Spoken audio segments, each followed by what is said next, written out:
Assalamu alaikum, урматтуу Хашим мырза. Рамазан айыңыз менен куттуктайм. Анан бүгүн ушу элге маалымат берейин деп аябай түнү менен тынчыдан чыккан экенсиз. Ушул кандай максатта ушу элге эмне боюнча маалымат берейин деп атасыз? Bismillahirrahmanirrahim. Siz менен дагы бир жолу жолугушуп насип кылган жараткан Аллахыма мактоолор болсун. Sürüktür bolsun. Peygamber Muhammed Musa sallallahu aleyhi ve sellem'e Allah'ın salamı және тынчылыгы болsun. Ошол сиздин сурооңузга жооп берердин алдында ошол Рамазандын улуу ыйык күндөрүндө баардык Кыргызстандын эли журтуну Рамазан айында туткан орозолоруну, кылган дуаларын жараткан Аллахым кабыл кылган болсун. Кыргызстандын эли журту тынчылык, аман-эсенчилик жана бейпилчилик баардык биздин Кыргызстандын жарандары жараткан Аллахыма болгон ибадасы бекем болсын, баарыбызга насип кылган болсын. Менин ошол гыжалат мына кече бүт интернет каналдарында жана жалпы массалык маалымат каражаттарында Кыргызстандан президент Садыр Жапаров инфекциялык ооруканага барып, ал жерде ковид менен ооругандарды карап чыгып, андан кийин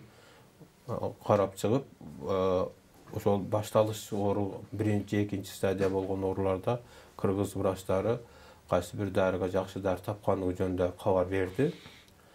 Андан кийин бир аз убакыт өтпөстөн саламаттык сактоо министри ошол дары мына ушул деп уу коргошундун жасалган кайнатманы эл журттун алдында ичип, өзү ооз тийип ичип, ошол жер кызыккандарда ичип, анан мунун клиникалык испытания жүргүзүлүп аткандыгы жөнүндө жалпы эл журтка маалымат берди да. Ушул маалыматты таркатышы менен эле Кыргызстанда жашаган врачтардын коомчулугу, андан ошол менен кошо баягы акыл эси, билими, мүнөзү, стереотип деп коет го. Европалык мүнөздөгү чыккан баягы киргиздер средств массовой информацияда жана бүт баягы маалымат майданында өтө чоң чуу башташты да. Бул чууда биздин ошол президентибизди мына бул Түркмөнстандын президентине теңеп, ал өзүңөр бардык кабарыңар бар, ал мен жаңы пайгамбармын деп чыккан жери бар да. Ошого барып жеткирип коюп мыскылдашып атат да. Бул жерде бул мыскылдагандын алдында булар ойлонуп көрүш керек эле да. Президенттин артында ага добуш берген 80% Кыргызстан калкы турат. Өздөрүнүн намысын, мекенчилдигини, намысын коргогон ошончо элдин катмары турат да. Президентке мазактаганга эч кимдин укугу жок да. Укугу жок. Президент өзүнүн көз карашын чечкиндүү түрдө, мен айтат элем, чечкиндүү түрдө көрсөттү. Эми мына ушундук ковидти дарыласа уу коргош үчүн пайда берет деп врачтарга мейли дарыларгыла деп макулдук берди да. Ошондуктан бул жерде ушул президент кысын айтып жаткандар, мазактап жаткандар, мыскылдап жаткандар ал өздөрүнө суроо бериш керек да. Бул дары чөп жөнүндө сен канчалык билесиң? Биринчи. Экинчisi, ковид оорусу бул эмне экенин сен канчалык деңгээлде билесиң? Канча азыр медицина кантип дарылап атканын сен билесиңби, билбейсиңби? Вот, эгер сен билбеген болсоң, анда мен айтып берейин. Анда биринчи уу коргошун жөнүндө баштайлы, уу коргошун. Ошондуктан эми мына уу коргошунду айтып берейин. Бул уу коргошун Кыргызстанда 10дон ашык түрү бар. уу коргошунда анан бунун аконитар семействосы деп коет, уруусуна кирет да бул өсүмдүк. 10дон ашык түрү бар. Анан бул өсүмдүк жашаган жерине, топурагына, күндүн тийүүсүнө карата мунун составы дагы ар түрдүү болот. Анан түрү дагы ар түрдүү болот да. Ошондуктан баягы өзүнүн курамында действующий вещество деп коет, негизги адам ичкенде таасир эте турган заттын концентрациясы дагы, кармасы дагы ар түрдүү болот. Бул бир жагы. Андан сырткары бул дары чөптү медицинада пайдаланылат. официалдуу ошол мына азыр мураштар өздөрү маалымат албай туруп критикалап атат. Официалдуу медицинада bunun granula türünde Fransa'da farmasötik kompaniya çıgarat. Bul nerv düйлükköндөрү уурусуна каршы дарылоодо пайдаланылат. Пожалуйста, барып интернеттен карасың, муну экстрактын гранула түрүндө чыгарып фармацевтик компаниялар элге таркатып жүрөт. Ана бунун айтып атпайбы, бунун илимий негиздери жок. Bunun ilmi negizleri yok деп жатат. Кечиресиңер, бул ошол сүйлөгөн адамга мен дагы бир жолу түшүндүрүп коеюн. Химия илиминде бул акониттин ачылганын, анын составы изилденгени 120 жыл өттү. 120 жыл өттү. Эң негизи дешесибиз аконитин деген зат, ошону аныкталып, такталып, анан бөлүнүп алынганына 120 жыл өтүп атат. Бул заттардын группасы органикалык гетеросиклдүү түзүлүшү, молекулалык түзүлүшү татаал келген зат болот. Анан бул заттарды алкалоиддук группа деп коет. Ошого кирген заттар. Алкалоид группа дегени алокос деген баягы латин тилинен которгондо эрития менен шело деген сөз билет. Бул шелоштуу средада эрип кристалл алынат. Аконитинден кристалл алынат. Мына ушуну өзү аныкталганда, алынганда 120 жыл. Андан сырткары Ташкентте институт растительных химия деген институт бар да, растительный химия деген институт бар. Ошол институтта ошол акониттер семействосунун уурусуна кирген ар бир өсүмдүктүн химиялык составы бул ири кармаган заттар эң төмөнкү кармаганга чейин, андан сырткары анын составында кайсы микроэлементтер бар, макроэлементтер бар, кайсы витаминдер бар аныкталган да, бүтүн изилденип чыккан. Аконитти изилденбеген жагы калган эмес. Эгерде менин сөзүмө кимдеки ишенбеген болсо, Ташкенттен ушундай журнал чыгат да, ушул академиялык институт журнал чыгарат.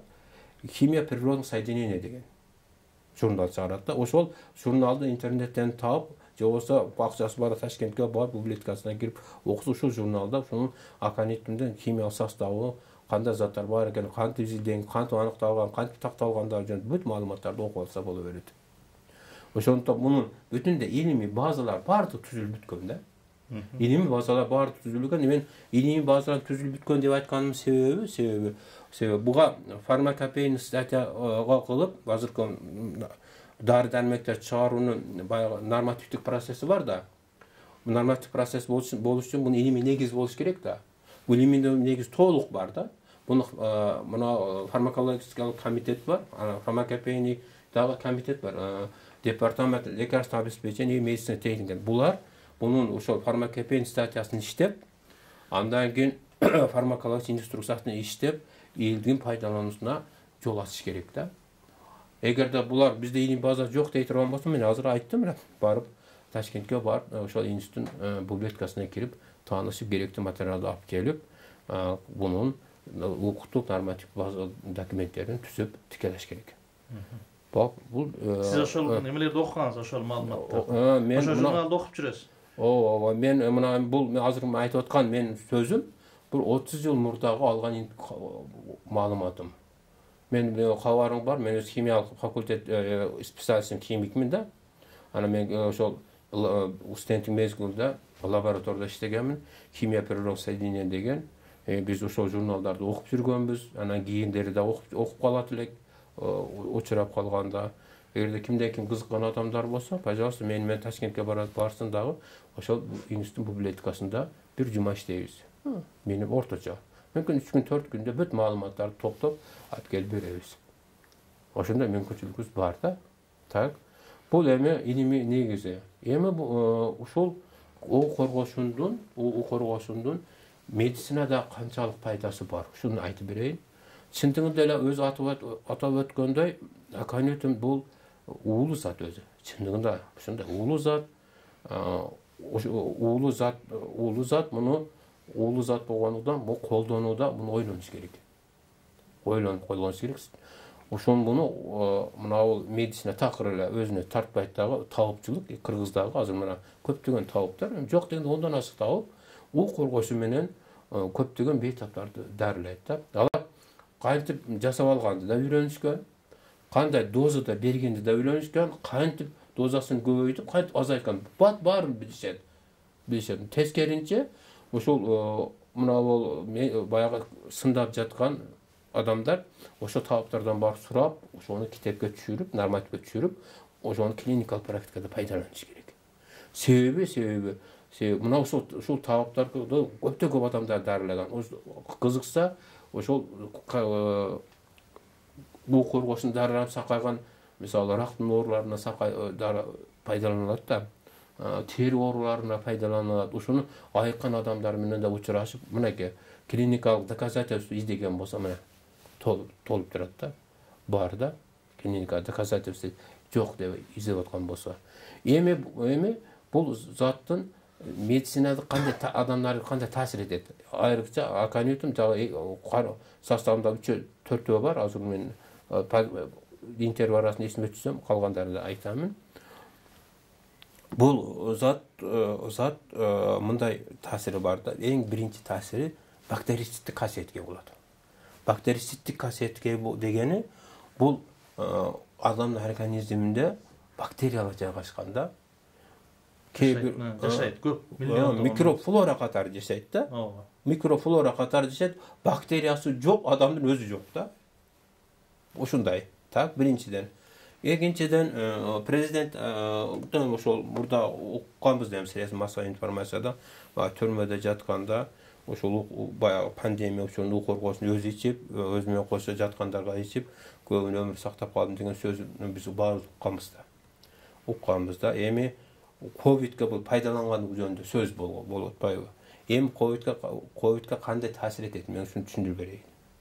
Ушунун медициналык негизи кандай? Медициналык негизи мындай. Азыр эле атап өттүм, мына дем алуу жолунда кооз, мурун, тамак, бронхалар, өпкөдө сырткы катмары бар да, эпителий деп коет. Ушул эпителий катмарында азыр мен атап өткөн микрофлоралар условно патогенный болуп бизде жашайт да. Анан ушул дем алуу органдар кээ бир адамдарында тамагында мисалы оорусу бар болсо, фарингит, танзилит, ларингит, ангина, бронхит сыяктуу өнөкөттүк оору боло турган болсо, ушул өнөкөттүк ооруларды негизги козгогучу бактериялар да. Жара түрүндө болот, эпителийдечи, жара түрүндө алар жашап, зыян тийгизип тура берет дайымачы. Баягы ковидтин вирусу жукканда, вирус өзү патология пайда кыла албайт. Бул ошол жерде жайгашкан бактерияга келип туруп, бактерия менен жармашып алат. Да. Бактерияга жармашып алганда, бул бактерия вируска караганда 100 эсе, 1000 эсе чоң. Вируска карагандачы. Слизистый слой болот да бактерия. Андан сырткары белоктору чыгып турат да, рецептор касиети турат, өздөрүнүн кызматтары. Ошол ичинде эф деген белок бар да, ошого менен барып байланышып алат вирус. Байланышып алганда баягы жармашып алганда бактерия мындан качат. Качып, анан кийин адамдын организминде патология пайда кылат. Баягы у коргоошунду ичкенде, баягы хронический оорууну козгоп турган патогендик бактерияларды бул өлтүрө турган касиети бар. У коргоошунду өлтүрө турган касиети бар. Кандайча өлтүрө турган касиети? Ал механизми кандай? Ушуну айтып берейин. Механизми мындай да. Алегде бактериянын сырткы оболочкасында нымдуу слой бар, бир. Экинчиси клеткасында нымдуу слой же катмар бар.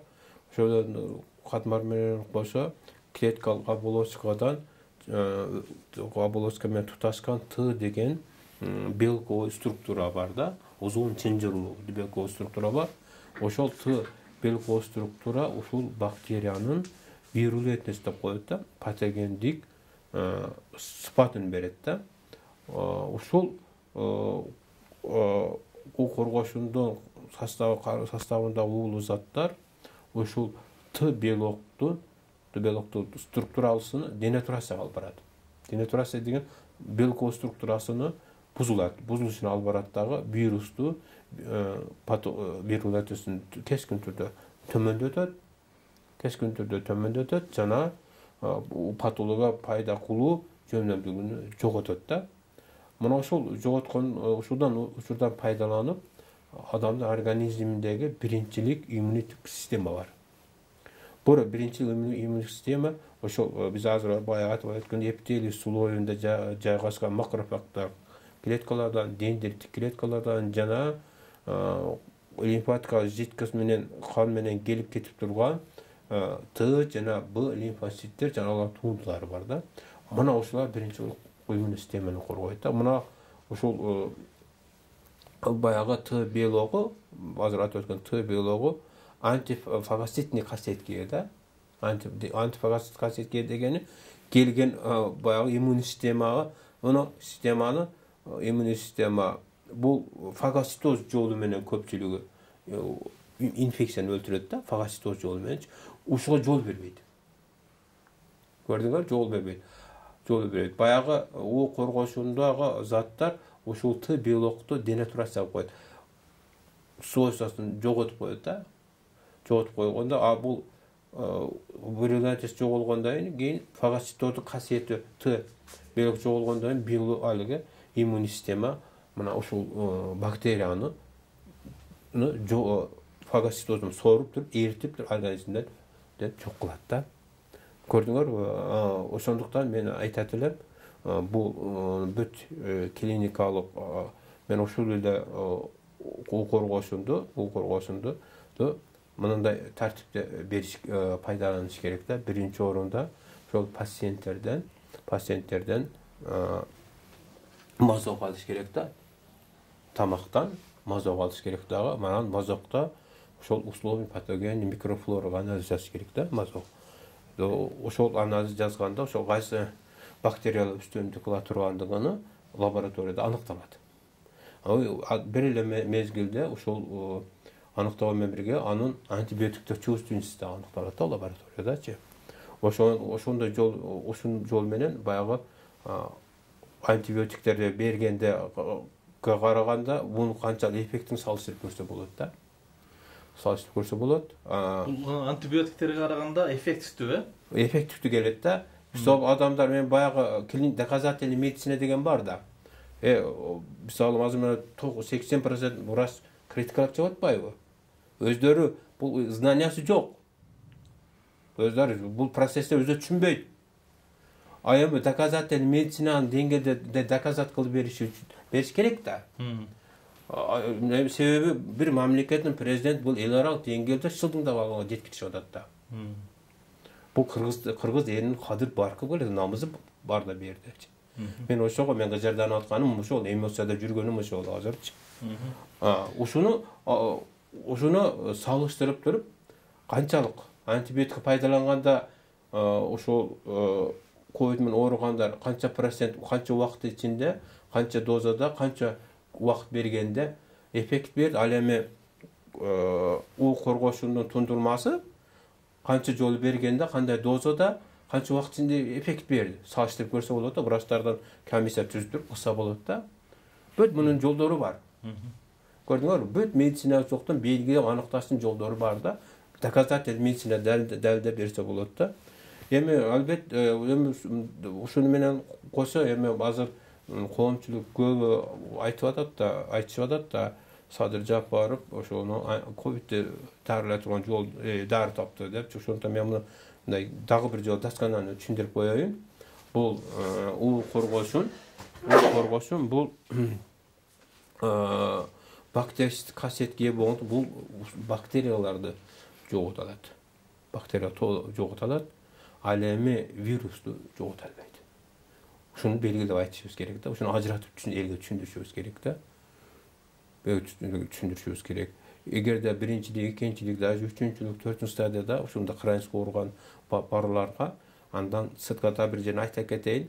Мисалы көп ооруган адамдар антибиотик резистенциясы адамдар көп да, резистенция дегени уже мурда антибиотик алып отуруп, ал антибиотик берсе ал реакция бербейт да адамдарга. Таасир этпей коет да. Мына ушундай адамдарга пайдаланса жакшы болот да, мынычы. Анан ковидтин вирусун жогота албайт. Мушуну эки нерсени ажыратып түшүнүшүбүз керек. Значит, Covid'ge çeyin bir oğrusu bolsa özünün, misal demal organlarında, oşonu ayıktırat eкен da. Je oşoga virüstü jetkirбейт. Yok. Bayağı önököttük oğrusu bar bolsa, oşo önököttük oğrulardı negizgi bakteriyalar jasayt da. Mına oşo önököt oğurgan, uşunday oğurgan adamlar Covid jugup kalıp, oğrus aslajda berip, kıynalıp atқан uçurda oşunun dem alуу jolunda onu darılaş üçün toluk effekt berет da. Misalına былтыр жана пандемияда азыр деле аябай дем ала албай калдыкпайбы? Ошондой учурда бул дем алуусун жеңилдетеби? Жок, az bu yerde bilesen daha bir жеңилдетимди түшүндүрүшүбүз керек bu yerdeçi. Bu yerde түшүндүрүшүбүз керек da. Түшүндүрүп bu misal Covid menen oğruda patologik proseslerden özünün mekanizmi var da, etabı var, anan gün oğrunun aslaşınyası var da. Bu başkaça bunu düşündü. Bu başkaça özünçe çoğun bir tema bulcu. Başka tema. Biroq oşol oğrularga dagı hem antibiotiklerga da faydalansa bolot. Faydalansa bolot da. Ab bu misal dozadan misal men şunu görüp жүргөн adam katары aytayım. Misal maňa rahmen oğurgandar күнүгө kelip durat da, kabarың bar da. 6 ay içkenleri da var da. Uğurgaşında. Uğurga içkenleri biroq urakты jogotulgan, biroq küçötmeye karmap durat da. Qarağın gördüңbü? Men şunu praktikada görüp жүрөm da. Orta kılımga ketip kaldık, artka ketip kaldık dep atат. Naturalдык darılar, organikalik darılar çinile orta kılımby? Kazıganda öz dünya yüzünde. O en toğrada bu sol aytıp atkan adamlar özleri bilimsizliğini gösterdi da. Mana men sizge dalil aytıp bereyim. Mana dünyanın en önükü memleketi Amerika. Turabı.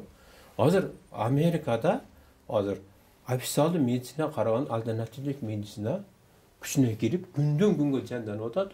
Günden günge el usuğa barıp ıktaşıp oşunlardan faydalanıp atat da. Alternativlik medisina bu jalan naturaldyk dary çöptörgө selem siresti olarga negizделip darылат. Faydalanat olan. Onda demek men ошол öte ilimli adamlarga aytıp koyun, ошо sivilizasiyalı adamlar. Emne üçin da Amerika orta kılımga ketmedi go. Hiç kim aytpayt atkan. Amerika orta kılımga düşüp kaldı. Epoka возрождениеге кайтып кетти деп эмне үчүн айтпайсыңар? Yandan sırtkarı Kıtay'da kalıp görüyorum. Hoş Kıtay'da var. Kıtay'da iki medisina var. Hazırki Avrupalık sistemada ofitsial medisina, anan Kıtay'da ilgerki faydalan Kıtay medisinası var. O betap, organ betap hukuku var da. Kaysın faydalanıp öz dersi olan hukuku var. Emne üçün biz ganda hukuk verilbeydi. Emne üçün verilbeydi. Covid'li darıloo boyunca dünölük medisinada, başka ülkelerde çöp çardı, je başka bir tamak açtı kollanğanda nemeler barby? Misallar bolup hazır oşol jönündө maglumatыңыз. Covid'li darıloonun protokol бүткүлүнө салмасак да уюму рекомендация болгон протокол, өзү бул протоколду Американын ассоциациясы бар да, пулмонология ассоциациясы бар. Ошол ассоциацияны фармацевтикалык компаниялар финансылайт да. Ошол специалисттер ошол иштеп чыгат. Gördüңөр, фармацевтикалык компаниялар финансылайт. Ошол фармацевтикалык компаниялардын продукциясыны киргизилет. Кинизикте. Мына азыр атап өтпөдүм, мына 2-3 жөнү атап өттүм. Андан башка антибиотиктерди кылып атпайбы? Ana bu effekt bermey atkanını bardıq adam mындай oy akıl esti braçlar аңдашып терістіп düşünüp atat. Bayağı akıl esi bayağı Avrupa'ya berilip ketken, medisina berip ketken, realni düşünbеген adamlar gana mankурттук сезим менен эле зордук менен эле пациент асытар атат. Yok, men jana surooңа жооп берген жоксуз. Ne? Başka ülkeler var mı çöp çardı koldanıp? Kolda var. Misalı Madagaskar faydalanıp atat. Afrikadagı 4-5 memleket faydalanıp atat. Anan aysa mına Kıtay. Misalı biz taң kalганбыз, bilesinmi? Dekabrda or baştaldı dağı, martda бүтүп kaldı. Ofitsial көрсөтүп Kıtayчы. Ana Covid öz virüs tüzüş emi okulup atkan bolsa, o patoloji emi okulup kantep ele Kıtay 4 ayda içinde büt orular darılatkan jol tabılıp organ adam kalbay kaldı da. Taң kalıştı oldu. Oşo men mına oşo sırrını aytayım. Görse Kıtay ofitsial medisinadan faydalanbaptır. Kıtay özünün medisinadan faydalanıp turap, dary çöpleri kıtaşıp turup pasientler darılap kettir. Mana praktika bu. Aylanaylar Kıtayga barıp bir ok karaştırıp geldiler. Emne deysiz geremi. Kıtayda orta okulumga je qaytıp ketdi bije. Bırak bolgadı praktikada. Emin şu uğurlaşına gayra gelir. Emne kılı gerek bundan nari? Siz prezidentin siyasatını şu misalın koldaysız. Bundan nari emne kılışınız gerek? Qanday qadamlar tasışınız gerek? Bir jagı sүйүнө турган жагдай да бар да. Биринчиден, у коргошунду клиникалык практикага dari-darmekler қатар пайдаланушы үчүн өзүнүн нормативдик базаларын аткарыш керек өзү. Аткарыш керек. Ага ылайык бизде закондордун бардыгы бар. Клиника испытания жөнүндө закондор бар. Dari-darmekler жөнүндө закондор бар. Ошолорду жумшартыш керек. Мисалы, ошол протоколду, клиника протокол Американын фармацевтикалык компаниялар иштеп чыккан. Бул гигант фармацевтик компаниялар иштейт дагы. Bu uşunca asasınca kılıp boğandı. Bir klinikal, bir darın ötkörüsü minimalini 5 yıl. 10 yıldan aşık vakit geledi. Covid, vaga, mesela klinik ispinler taştap koysa, korkoşunun paydası. Anda 5 yıl kaçan adamdır öyle versin mi? 5 yıl kaçan antibiyotik faydalı ne versin mi? Al, misali, aytatmayın bu, daha önce rahmenen oruğan adamlar 6 ay içip, 6 ay içinde o korkon ziyan kılbağanı ben gördüm demesin, gözüm ben. Bu vraçlar koyup koysa bunu takır ile jol ötpöydü. Sadır Japarovga Salamat Saktоо Ministrligine emne kalaysiz? Kaloğunuz? Bayağı söz arasında bir aytdım ile bir ümitin şamını jagıp koyuştu depçi. Bu ümitin şamı degeni bilseniz men paşti 93-91 жылдар niyet kılamda farmasevtikalık kampanya bayağı darılay turgu uşunday uyuşturaylık özünü natural dari çöpleri negizinde depçi. Uşul günge çeyin uşul kılga mümkünçülük jok da. Sebebi ana farmakologiya komitet degen bar, farmakopeysta degen, medisina degen nerse zaslon kılıp onda barrier kılıp. Egerde muna dari çöptü men dari kılıp çağıramın dep oşu dokument apara turgan bolsa, o aldığına bana dokument taşlap koydu. Munadan öt çıkayım bolsun dep. Çıkıp etkeni arkadan gülöt. Bu cindi ke muna dep. Zavod kuramda otattı, müdürlük kılamda. Bu cindi dep. Gülöt da. Emi. Egerde Sadır Japarov, şulardın münözü, bular Evropanın zakazını atkarat, o farmasevtik kompaniyalar zakazını atkarat da, ekonomikan, şu Kırgızstan farmasevtik tarmakta tüzem ne turgan bolsa, şul tarmaktagı zakondor jumşartış gerek da. Şunda bizde milyardlık mümkünçülükler var mı? Vay, aynen toğanı. Importka bolan köz karanlıkta 70-80%'e çeyin tömöndöse bolot da. Darmek tarmagında. Oo. Andan keyin eksportga uyuştursa bolot. Sebebi, anın sebebini aytıp bereyim demiş. Bizdegin dari çöptörün farmakopeyalыk statiya işlep çıkış gerek de. Bunun normativ bazası var da. Farmakopeyalыk statiya işlep çıkış gerek de. Bu farmakopeyalыk statiyany Britaniyalık standart menen integrasiyaga aparish gerek. Европейский сообщество менен ошондо бул дүйнө рынок чыгат биринчисинен. Анан экинчисинен биздин биздин дары çöptөрдүн укуктук нормативдик жактарыны анан стандартташтыруу маселеси бар да. Себеби mesela Европада өскөн дары çöp менен ошол бизде да өсөт да. Экөөнүн химиялык составына салыштырып келгенде эки түрдүү болуп чыгат. Ошондо биздин дары çöptөр өтпөй калат. Түшүндүңөрбү? Ошондо бир жорунда мунун фармацевтикалык өндүрүштү көтөрүш үчүн укуктук норматив жактар иштеп чыгыш керек да. Жана сөз башында айттык эле, аканиттин бир нече түрү бар деп. Ошондо Кыргызстандагы кайсы угоргошунду колдонмуш болот азыр? Сиз билишиңизче, же бардыгы эле боло береби? 4-5 түрү бар деп атпайсызбы? Жок, эми негизинен алыгы литератураларда, адабияттарда ana медициналык пайдалануу баягы ышкылышка көрөн түрүнө ылайыкташып алган да. Ылайыкташып алган, эми баягы адамдын өмүрү кымбат да. Ошондон, пожалуйста, ошону эле пайдаланып турса боло берет. Ана биздин тоо кыркаларында 700 метрге чейинки тоо кыркаларында азыр ушул моментте жердин астынан чыгып аябай көгөр өсүп атат, бул коргосун бар да. Аны Акан Жунгарский деп коет да. Акан ал көбүнчө пияз түккөндү көбүрөөк болот да. Мисалы, ал да өтө чоң лечебный свойствосу бар да, касиети бар да.